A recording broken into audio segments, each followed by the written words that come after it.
kami dari kelompok 6E akan menjelaskan tentang perawatan dan pencegahan anemia.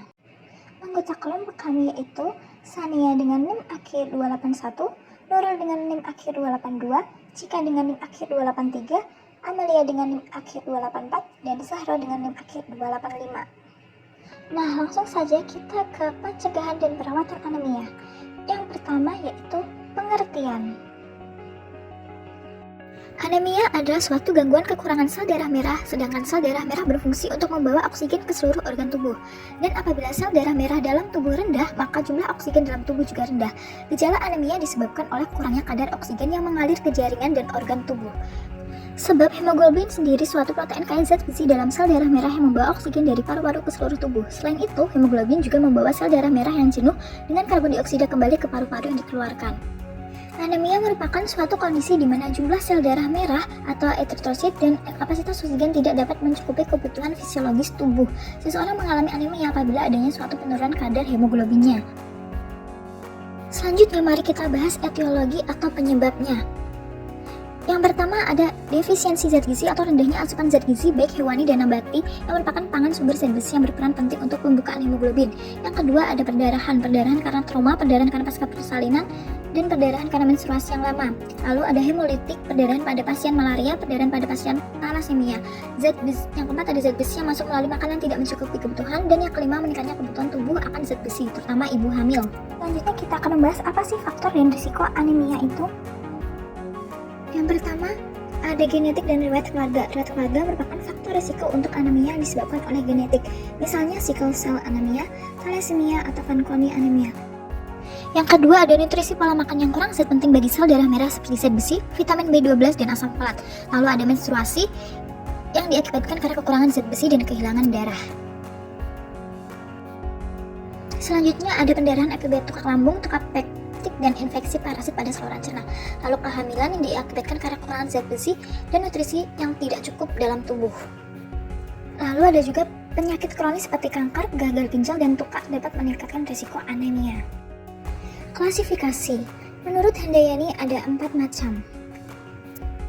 Yang pertama ada anemia defisiensi BC, suatu keadaan di mana tubuh kehilangan zat besi.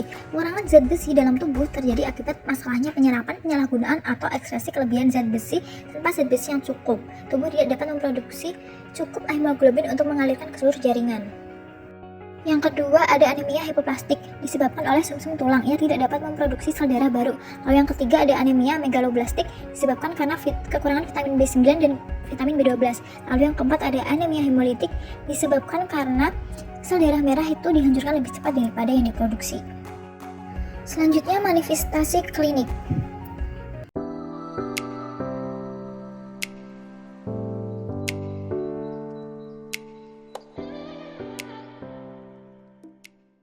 Manifestasi klinis yang luas tergantung pada kecepatan timbulnya anemia, usia, mekanisme kompensasi, tingkat aktivitasnya, keadaan penyakit yang mendasarinya, dan beratnya anemia.